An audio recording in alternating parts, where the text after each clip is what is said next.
आज मैं आप लोगों को कि ज्या का नियम साइन रूल क्या कहता है। साइन रूल क्या कहता है, जिसमें आते हैं आपका ए अपान साइन ए, बी अपान साइन बी, सी अपान साइन सी बराबर 2r। उसके बाद मैं आप लोगों को बताऊंगा कोसाइन रूल क्या कहता है। इसके साथ ही मैं आप लोगों को बताऊंगा समकोण त्रिभुज की स्थिति में कौन सा एरिया लगता है, अंतर त्रिज्या क्या होता है, परित्रिज्या क्या होता है, ये सभी चीजों के बारे में डिस्कस करूंगा। विषमकोण त्रिभुज क्या होती है इसके बारे में बताऊंगा। समद्विबाहु त्रिभुज की स्थिति में कौन सा फार्मूला यूज होता है उसके बारे में मैं आप लोगों को इस वीडियो में बताऊंगा। ये वीडियो आप लोगों के लिए काफ़ी इंपॉर्टेंट होने वाली है। अगर आपने इसको लास्ट तक देख लिया तो यकीन मानिए कि आप लोग इस प्रकार के क्वेश्चंस को एग्जाम में कभी नहीं छोड़ेंगे। तो चलिए शुरू करते हैं। पहला क्वेश्चन जो कि काफ़ी इंपॉर्टेंट है, देखिए यहाँ पर कह रहा है कि यदि P समबाहु त्रिभुज के अंदर कोई बिंदु PF जो है पर पैरेलल है AB के, PD AC के और PE CB के, कोई समबाहु त्रिभुज है। समबाहु त्रिभुज मतलब सभी की भुजाएं बराबर हैं, जिसमें अगर देखा जाए कि PF जो है, ये वाला पार्ट जो है वो पैरेलल किसके है, PF पैरेलल है AB के, इस वाले पार्ट के पैरेलल है। ठीक है, उसके साथ ही बताया गया है कि PD की बात करें तो PD किसके पैरेलल है, AC के। ये वाला पार्ट अगर देखा जाए तो इसके पैरेलल है। बचा हुआ पार्ट जो होगा वो किसके पैरेलल होगा, आप लोग खुद से बता सकते हो कि जो बचा हुआ पार्ट होगा PE जो पैरेलल होगा वो BC के पैरेलल होगा। अगर इस प्रकार के क्वेश्चंस आप लोगों के एग्जाम में आ गए तो देखिए दोस्तों, क्या करोगे आप लोग, बहुत ही आसानी से, कुछ नहीं करना है, इन सबको जोड़ देना है, ऐड कर देना है, इन सबको ऐड कर देना है। जैसे मैं आप लोगों को बता दे रहा हूँ, ये मान लीजिए 3 है, ये 4 है, ये 5 है। ठीक है, 3 4 5 दे दिया गया है और आपसे पूछ लिया गया है कि BC कितना होगा। तो बस आप लोग सबको ऐड कर दीजिए। 5 3 8 4 12, तो 12 जो होगा वही BC का मान होगा, वही BC का मान होगा। और समबाहु त्रिभुज है तो इसी कारण से वही AC का मान होगा, वही जो होगा AB का मान होगा। ठीक है, क्योंकि इन सबको ऐड करोगे जब आप तो वो कितना आता है, वो एक उसकी एक भुजा के बराबर आ जाता है। ठीक है, जब इनको ऐड करोगे तो उनकी एक भुजा के बराबर आ जाता है, यही मुझे आपको बताना था। अब देखिए इतना तो आप लोगों को पता चल गया। अब चलते हैं दूसरे फार्मूले की तरफ, देखते हैं कि क्या कहते हैं। देखिए दोस्तों, कभी कभी आपके एग्जाम में समद्विबाहु त्रिभुज आ जाता है, समद्विबाहु त्रिभुज।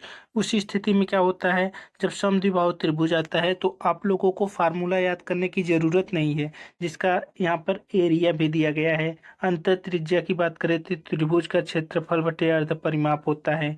परित्रिज्या की, बाहर की त्रिज्या की बात करें तो ABC अपान 4 इंटू त्रिभुज का क्षेत्रफल होता है। ऊंचाई की बात करें तो यही होता है A² माइनस B² अपान 4। तो इसको आप लोगों को पूरा याद नहीं करना है, बस आप लोग इसको याद कर सकते हो, अंतर त्रिज्या क्या होता है, परित्रिज्या क्या होता है। ठीक है, और इसके बाद देखिए यहाँ पर एक एग्जाम्पल भी दिया गया है समद्विबाहु त्रिभुज का।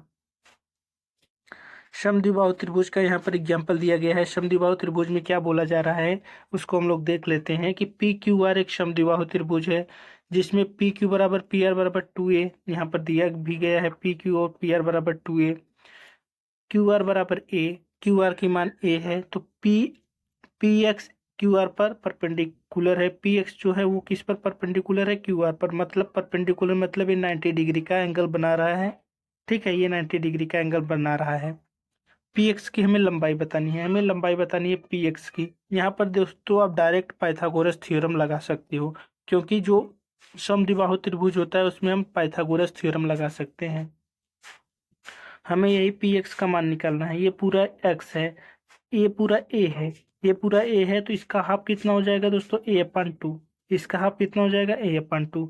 बस इसमें से अगर हम लोग इसको माइनस कर दे पाइथागोरस थ्योरम से, 2a में से A/2 को माइनस कर दें तो हमें क्या मिल जाएगा, PX का मान मिल जाएगा, क्योंकि 4a² माइनस A² अपान 4।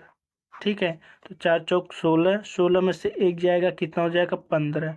15a² / 4। ये किसका मान आ जाएगा? ये px² का मान आ जाएगा, जिसको हम लोग हाइट के नाम से जानते हैं। हाइट का स्क्वायर इतना हो जाएगा, तो हाइट बराबर कितना हो जाएगा? √ में 15a/2। ठीक है, ऐसे हो जाएगा आपका आंसर, यहाँ पे दिया गया है। ठीक है, ये होता है कब? समद्विबाहु त्रिभुज में आप डायरेक्ट पाइथागोरस थ्योरम लगा सकते हैं।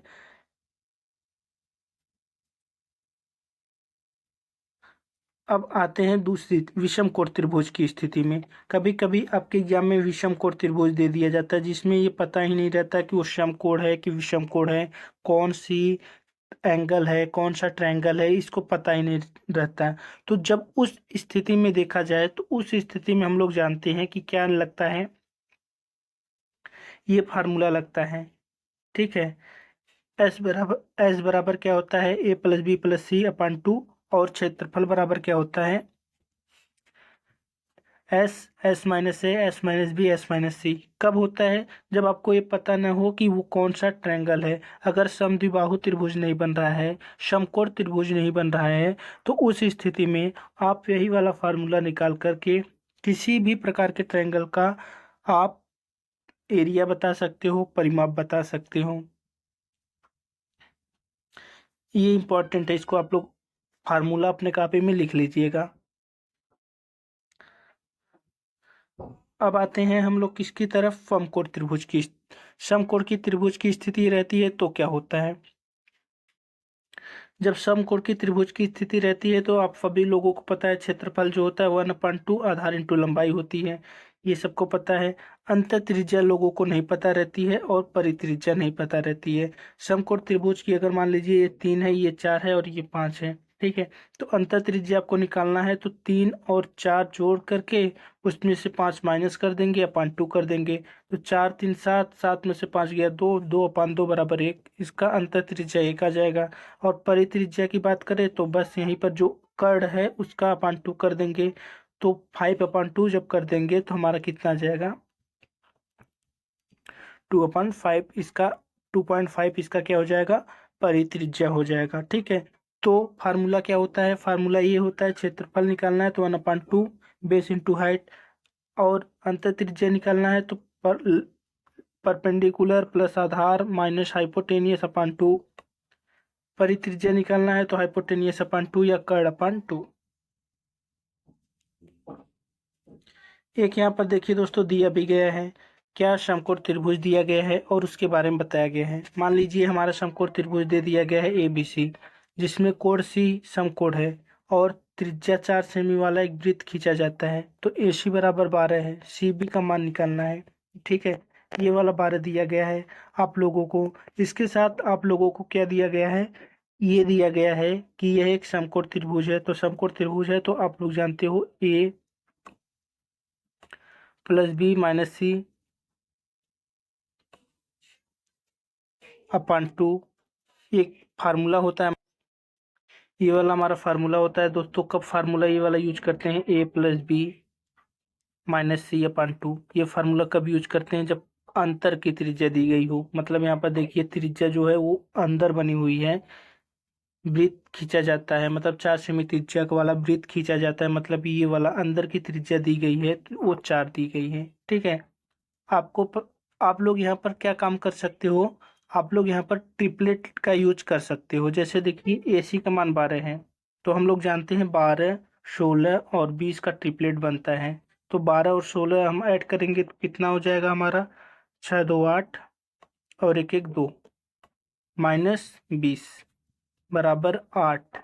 अब 8 आ गया यहाँ, इसका तो मान 8 आ गया। 8/2 करेंगे तो 4 आ जाएगा, तो 4 आ गया हमारा। ठीक है, फिर से मैं आप लोगों को समझा दे रहा हूँ।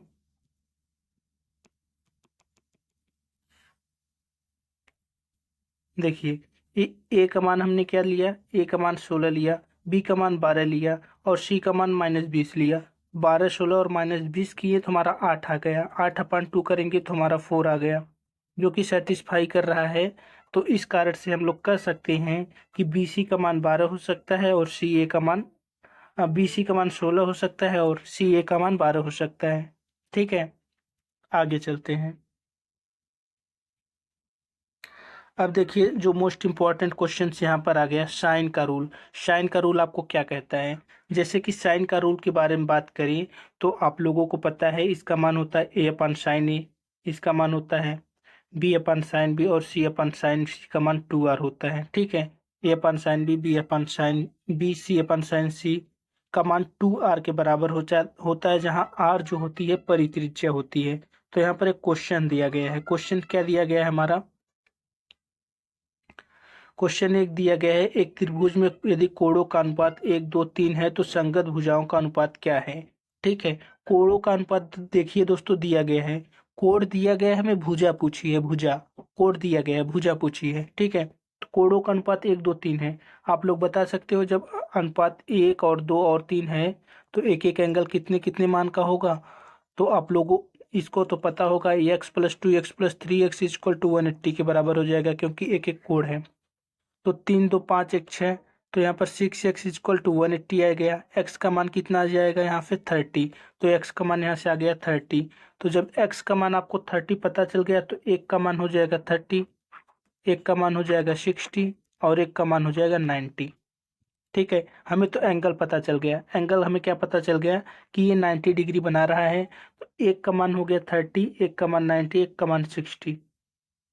ठीक है, तो हम लोग यहाँ पर ट्रायंगल बना करके ए 90 एक ले लेंगे, ये 30 हो जाएगा, 30 के सामने ए, और बी जो होगा 60 के सामने हो जाएगा। ठीक है, क्योंकि यहाँ पर दिया गया है। अब जब आप लोग एंगल बना लोगे तो अब आप लोगों को क्या करना है कि भुजा कैसे निकालेंगे। बस अब आपको पता है कि एंगल आपने बना लिया है, तो भुजा हम लोग डायरेक्ट फार्मूले से लिख लेते हैं। तो ए के सामने की एंगल क्या है? 30, तो साइन 30 अपान बराबर क्या हो जाएगा? 2r। 2r ले ले या के ले लें, क्योंकि ये कट ही जाएगा तो के ले लेते हैं। तो हमें ए का मान निकालना है। तो ए बराबर क्या हो जाएगा? के इंटू साइन 30 बराबर क्या हो जाएगा? के इंटू 1/2। ठीक है, तो हमें ए का मान पता चल गया 1/2। चलिए अब हम लोग इसी प्रकार से इसका मान निकालेंगे बी का। बी का क्या होगा? बी के सामने की एंगल साइन 60 है, तो B upon sine 60 is equal to कितना हो जाएगा हमारा? के। तो बी बराबर हो जाएगा के इंटू साइन 60। साइन 60 का मान अभी आप लोगों को पता है, साइन 60 का मान √3/2 होता है। तो के इसका मान बी का मान के इंटू √3/2 आ गया। अब इसके साथ हम लोग देखते हैं क्या सी के बारे में। सी का मान कितना हो जाएगा? सी बराबर साइन 90। सी बराबर साइन 90। तो जब सी बराबर साइन 90 हो जाएगा बराबर के, तो के बराबर कितना हो जाएगा? के बराबर हमारा 1 किया जाएगा। ठीक है, जब इसका मान c बराबर 1 किया जाएगा तो आपको सबका मान पता चल गया ए बी सी का। अब यहाँ पर डायरेक्ट आप रख सकते हो। ठीक है, अब डायरेक्ट आप रख सकते हो। देखो यहाँ पर मान आया था 1/2 के, इसका 3 और इसका 1 आया था। ठीक है, इसका के आया था, मतलब कि अब आप इसको काटना चाहो तो काट सकते हो, के तो सब में से कट जाएगा। ठीक है, तो 1/2 अगर हम लोग 2 से मल्टीप्लाई सब में कर दें, तो जब 2 से मल्टीप्लाई करेंगे तो यहाँ पर 1 बचेगा, यहाँ पर √3 बचेगा, और यहाँ पर जो के था वो 2 हो जाएगा। तो मान कितना आ जाएगा? 1 √3 और 2। देखिए 1/2 के अनुपात था √3/2 के, और हमारा एक और एक आया था जिसमें एक, तो ये 2 का मल्टीप्लाई हम सब में कर दे रहे हैं। तो जब सब में करेंगे तो यहाँ पर 2 का मल्टीप्लाई करेंगे तो 2 से 2 कट जाएगा, उसी प्रकार ये कट जाएगा, यहाँ पर 2 के आ जाएगा। तो ये के हो जाएगा, ये √3 के हो जाएगा, और ये क्या हो जाएगा? 2 के हो जाएगा। के तो सब में से कॉमन है तो हम इसको काट सकते हैं। तो हमारा अनुपात क्या आ जाएगा? 1 √3 और 2। यही हमारा आंसर आ जाएगा। ठीक है, 1 √3/2। तो ये था किसका? Sine rule. काफ़ी इम्पोर्टेंट है, एग्जाम में पूछा जाता है तो बच्चे इसको छोड़ देते हैं क्योंकि उनको पता नहीं होता है सही से। साइन रूल के बाद अब आपको पता होना चाहिए कि कोसाइन रूल क्या कहता है। तो कोसाइन मतलब दोस्तों क्या होता है? कॉस। साइन मतलब साइन रूल मतलब साइन, और कोसाइन का मतलब कॉस। तो कॉस ए बराबर जो होता है वो किस, अगर मान लीजिए यहाँ पर दे दिया गया कोई भी मान, ये ए है, ये बी है, ये सी, ठीक है। इनके बीच का एंगल दे दिया गया, तो यहाँ पर कौन सा रूल लगेगा? कोसाइन रूल लगेगा, ठीक है। तो रूल क्या हो जाएगा? ए स्क्वायर प्लस सी स्क्वायर माइनस बी स्क्वायर, ठीक है, अपान 2ac। कैसे होता है ये देख लेते हैं। अगर आपको ए का मान पूछा जाएगा तो माइनस ए करोगे, जैसे C square plus B square minus A square अपन 2bc, सबको पता है, सब लोग पढ़े रहते हैं। बी का मान पूछा जाए तो माइनस बी करोगे, तो C square plus B square minus B square अपन 2ac।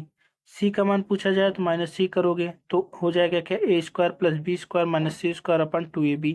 बस यही आपको निकालना है, यही कोसाइन रूल कहता है।